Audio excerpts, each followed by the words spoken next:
I know the explanation says to add the two equations, but my gut feel would be to use elimination.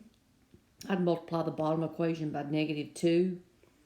Just bring over the top equation. 2x plus y equals 7.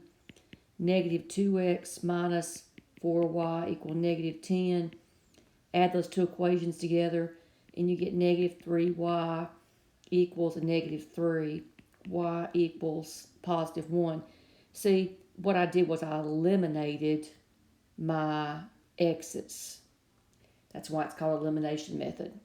So y is 1, and then I would just take that y equal 1 and plug it in right there and get 2x plus 1 equals 7, 2x equals 6, x equals 3.